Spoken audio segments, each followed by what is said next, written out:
أعوذ بالله من الشيطان الرجيم. بسم الله الرحمن الرحيم. لا يكلف الله نفسا إلا وسعها لها ما كسبت وعليها ما اكتسبت. دي آيات كده آخر آيات في سورة البقرة، أو دي آيات كم صحابو با ذكي كما شبهة في داغي مخي آيات دوجي في الله پاک چې په غیر اختیاري او په انسان په اختیار کې نه او انسان اراده نه لیکن داسې خیالات او وسوسې چې زړه ته راشي ذهن ته راشي نو په هغې به الله پاک نیوکه کوي. نو د هغې په دغه باندې یو خو د هغه شبهه الله پاک په دې کې د هغې جواب کړی دی، او بل په دې آیت کې الله پاک د خپل فضل او د رحمت بې حسابه ذکر کړی، یعنې انتهایي درجې د خپل فضل او رحمت ذکر یې کړی دی. لا یکلف الله نفسا الا وسعها، الله پاک په تکلیف کې نه غورځوي، نه مکلف کوي یو نفس سره الا وسعها مګر څومره چې د دې نفس ګنجایش وي. الله پاک په یو نفس باندې دومره بوج نه اچوي څومره چې د هغه په طاقت کې دومره بوج پرې اچوي، د هغې نه سوا بوج پرې نه اچوي. نو په دې کې د صحابو هغه شبهه چې وه هغه په دې کې دفع شوه. هغه دا و چې هغوی چې غیر اختیاري چې کومې ارادې زړه ته راځي نو په هغې باندې به زموږ مؤاخذه کېږي. الله پاک د دې هغې آیات تفسیر په دې کې وکړو چې لا یکلف الله نفسا الا وسعها، چې هغه ارادې چې هغه انسان په قصد راولي او په قصد او په اختیار سره یې کوي په هغې خو انسان مکلف دی، د هغې سزا به ورته میلاویږي. لیکن کومه چې غیر اختیاري دي نو دا چونکې د نفس په طاقت کې نه دي او د ګنجایش کې نه دي نو په هغې باندې چې دی الله پاک پاک چې دی هغه نیونه کوي. نو لا یکلف الله نفسا الا وسعها، یعنې الله پاک یو نفس د هغه د طاقت نه سوا په هغه نه مکلف کوي، زیات بوج پرې نه اچوي. یعنې داسې احکامات الله پاک هم نه نازلوي چې هغه په هغې په پوره کولو باندې انسان طاقت نه لري، او د داسې شیزونو نه منع هم د الله پاک نه کوي چې د هغې نه منع کېدل د انسان په طاقت کې نه. یعنې د الله پاک چې کوم احکامات نازل کړي یا نازلوي نو هغه د انسان په طاقت کې، او کوم چې منع کړي هغې نه منع کېدل هم د انسان په طاقت کې. او اصل دا دی په دې کې نه چې کله د اعمال او افعال چې انسان کم اعمال کوي کم افعال کوي دا دوه قسمه، یا خو ظاهري یا باطني. انسان چې کوم عملونه کوي یا به ظاهري او یا به دی باطني د هغې به د زړه سره تعلق وي. بیا دا انسان چې کوم ظاهري اعمال کوي دا هم په دوه قسمه دي، یو اختیاري یو غیر اختیاري. یعنې ظاهري اعمال ظاهره کې ښکاري لیکن یو قسم یې دی چې اختیاري او بل قسم یې دی غیر اختیاري، د انسان په وس کې نه. اختیاري دا لکه مثال په طور په ژبه یا په خوله دې یوه خبره وکړه که هغه د ګناه ده او که د ثواب ده، لیکن دا خبره چې تا په خپل قصد او ارادې سره وکړه نو په خپل اختیار دا ظاهري عمل دی لیکن اختیاري دی، په خپل اختیار سره دې خبره وکړه. دارنګې په خپل اختیار سره دې څپېړه تاو کړه چاله دې راوتړله نو هغه له دې تکلیف ورکړو، لیکن دا ظاهري عمل چې تا وکړو دا تا په خپل اختیار سره دا څپېړه راوتړله. او بل دا قسم چې ظاهري عمل وي لیکن د انسان په اختیار کې نه، لکه اوس تا په ژبه باندې یو خبره کوله او د هغې په ځای دې بله خبره د خولې نه وخته، یا یو خبره دې د خولې نه وي ښکله، یعنې یو خبره دې په خوله نه کوله لیکن بلا اختیاره پوه نه شوې او بس د خولې نه دې ووته، نو دا ظاهري عمل دی، د خولې نه ووتو ظاهر شو لیکن غیر اختیاري دی، ستا په اختیار کې نه دی، ځکه چې تا یوه خبره کوله د هغې په ځای چې دی بله خبره د خولې نه ووته. دارنګې لاس دې تاو کړو او نه دې غوښته چې بل کس ته دې څپېړه ورکړې، لیکن تا لاس تاو کړو غیر اختیاري چې دی هغه په بل کس ولګېدو، یعنې ستا مقصود د هغه ته تکلیف رسول نه و، نو دا غیر اختیاري ظاهري عمل دی، یعنې ظاهره کې دې لاس تاو کړو لیکن غیر اختیاري دی، ستا مقصود دا نه و چې هغه تکلیف ورسېدی لیکن په هغه ولګېد هغه ته تکلیف ورسېدو. نو دا ظاهري عمل چې په دوه قسمه دی چې یو اختیاري دی یو غیر اختیاري دی. نو په دې اختیاري باندې مؤاخذه کېږي که د ثواب کار یې کړی و دا اختیاري نو ثواب به ورته میلاوېږي، او که د ګناه کار دې کړی د ګناه به میلاوېږي. او کوم دا غیر اختیاري ظاهري عمل دی لیکن کوم چې غیر اختیاري دي لکه دغه څپېړه چې ده نه غوښته چې بل کس ته ولګي، دارنګې ده نه غوښته چې دا خبره وکړي لیکن دا په خولې نه یې خبره ووته، بله خبره یې کوله دا دې وته، نو په دغې غیر اختیاري ظاهري عمل دی لیکن په دغې غیر اختیاري باندې څه ده مؤاخذه او د الله پاک سره به پکړ نشته چې په دې به سزا ورکوي، یعنې په دې غیر اختیاري نه ثواب میلاوي او نه پرې ګناه میلاوي. او دارنګې باطني اعمال چې انسان کوي هغه هم په دوه قسمه چې د زړه سره تعلق یې هغه هم په دوه قسمه، یو دی چې اختیاري او یو غیر اختیاري. لکه د زړه عمل دا دی چې په کفر او شرک قصدن و ارادتن په زړه کې ساتلی د کفر شرک کلمه په زړه کې ساتي، نو دا ته باطنی عمل د زړه سره تعلق دی لیکن اختیاري دی ځکه چې تی په اختیار سره په قصد باندې به ځکه چې دی د کفر او د شرک د اراده لري او غیر اختیاري داسې لکه غیر اختیاري چې دی په زړه کې چې دی د ګناه او خبره رااله نو دا هم د زړه یو تعلق دی یا تا په قصد چې دی بلا اختیاره چې دی یعنې ستا یو سوچ او فکر ذهن ته نه راوستو لیکن راغی نو دا هم د باطني دی لیکن غیر اختیاري دی نو د باطني هم په دوه قسمه شول یو ظاهري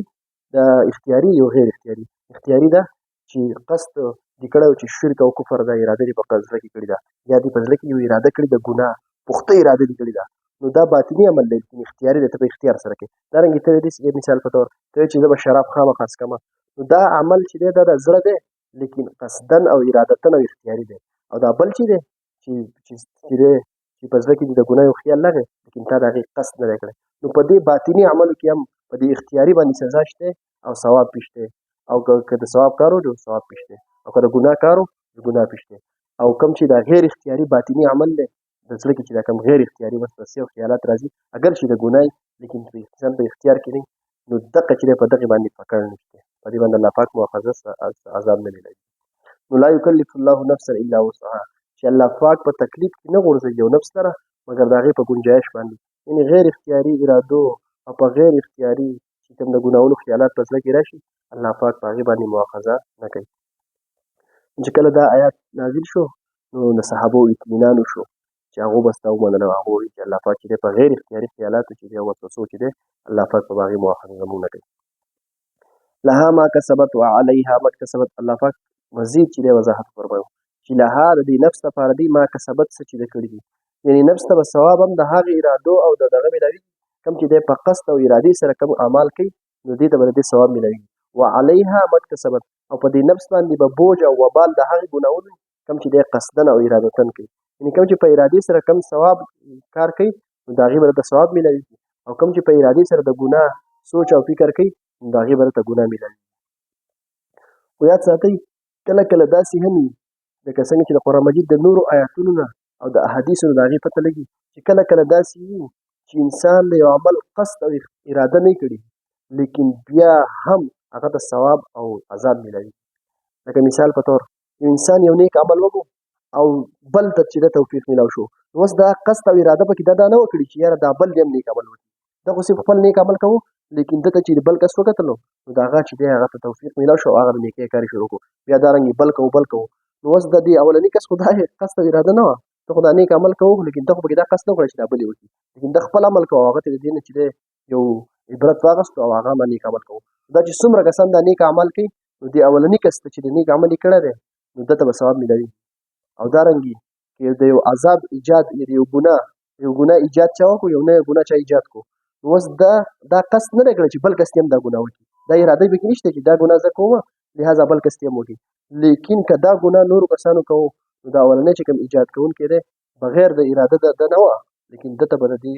د ګناهونو د ده په ګناه کې پوره حصه وي لکه څنګه چې قابل چې و او حابیل د آدم علیه السلام دوه زامن وو قابل حابیل چې دی قتل کو اوس په دنیا کې چې دی اولنی ایجاد د قتل چې دی قابل کړی دی اوس څومره چې دی په دې خوا څومره قتلونه کېږي ناحقو نو د هغې ټولو هغه وبال او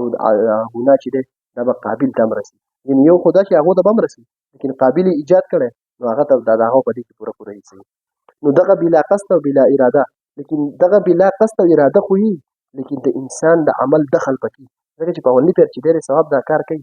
د نورو خو د ثواب دا کار وکړو لیکن دته پکې ثواب میلاویږي لیکن ده چې د اولنی پیر دا ثواب دا کار کوو نو د ده د عمل لره پکې دخل و اگر چې قصد او اراده یې د نورو مؤمنانو مسلمانانو نه وکړي چې دوی په دې نیکۍ باندې راشي لیکن د ده عمل دخل په دې اولني کار کې و دارنګې ده چې د یو ګناه ایجاد وکړو نو اگر چې په ده پکې دا قصد نه وکړه چې نور به هم دا ګناهونه کوي لیکن د ده به د اولني پیر په دې ګناه ایجادولو کې د ده عمل لره دخل شته نو دغې عمل لره دخل چې دی دا دخل د عمل چې دی دا اختیاري شی نو قصد او اراده خو پکې نه وه لیکن د عمل او دا عمل چې دی دا هم څه دی اختیاري دی نو دته په دې باندې ثواب که د ثواب کار ایجاد کړو یا د ثواب څخه کار یې کوو او نور وکړو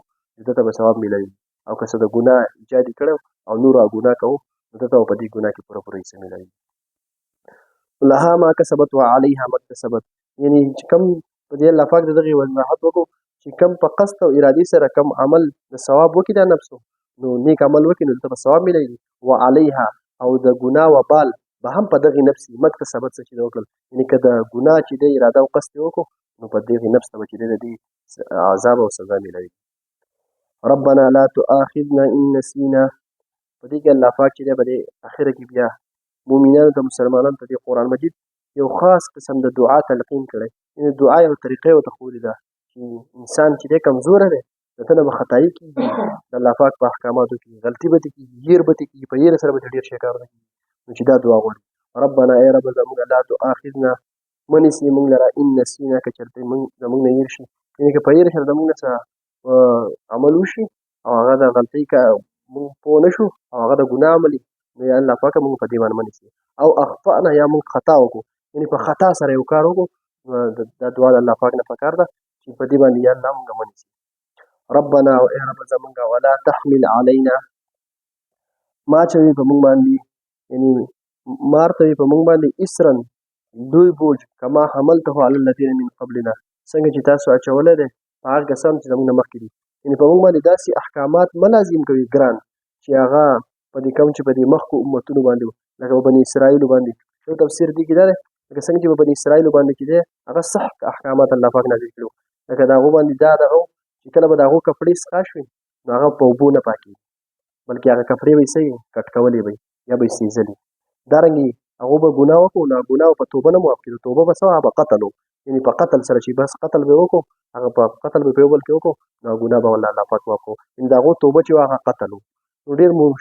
مشکل احکام و نو دې نه دا مراد ده چې یا الله چې څنګه چې په دې اسرائیلو باندې سخت احکامات وو نو په موږ باندې دا سخت احکامات څه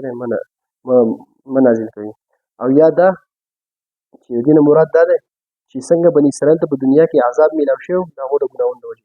نو یا الله ولا تحمل علينا اسرا كما حملته على الذين من قبلنا څنګه چې بني اسرائیل په دنیا کې عذاب ورکړی شوی موږ په دنیا کې عذاب مه راکړي ربنا ای رب زمونږه ولا تحملنا او مه پورته کوي په موږ باندې ما هغه بوج لا طاقت لنا به یعنې په موږ باندې داسې بوج مه پورته کوي داسې احکامات مه نازلوي چې بیا موږ د هغې د کولو طاقت نه لرو چې موږ بیا په هغې نه عاجزه شو ولا تحملنا مه پورته کوي په موږ باندې ما هغه بوجونه لا طاقت لنا به چې په هغې باندې څه دی زموږ طاقت نه وي واعف عنا او معافي وکړي موږ ته واغفر لنا او بخښنه وکړي موږ ته وارحمنا او رحم وکړي په موږ باندې انت مولانا ته زموږ مولا زموږ رب فانصرنا او زموږ مدد وکړي علی القوم الکافرین په کافر قوم باندې د کافر قوم په خلاف باندې څه زموږ مدد فرمایي دې آیت باندې سورة بقره ختمه شوه الله پاک دې موږ د عمل کولو توفیق راکړي څومره احکامات چې په دې کې ذکر شي ترجمه کوم لا یکلف الله نه مکلف کوي الله پاک نفسا یو نفس لره الا وسعها مگر دا نفس طاقت باندې لها د دې نفس لپاره دي ما کسبت څه چې ده کړي دي وعليها او په دې نفس باندې دي مکتسبت څه چې کړي دي ربنا ای رب زمونږه لا تؤاخذنا مه نیسې موږ لره ان نسینا چې زمونږ نه هېر شي او اخطأنا یا موږ خطا وکړو ربنا ای رب زمونږه ولا تحمل او ما چوي علینا په موږ باندې اسرا داسې بوج کما حملته څنګه چې تاسو اچولی دی څنګه چې تاسو اچولی وو علی الذین هغې کسانو باندې من قبلنا زموږ نه مخکې تېر شوي دي ربنا ای رب زمونږه ولا تحملنا او مه پورته کوئ په موږ باندې ما هغه بوج لا طاقت لنا به زموږ دپاره طاقت نشته په هغې باندې واعف عنا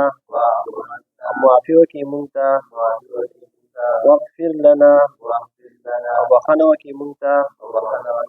وارحمنا او رحم وکي په مونږ باندې انت مولانا ته زمونږ رب یې فانصرنا او زمونږ مدد وکي على القوم الكافرين په کافر قوم باندې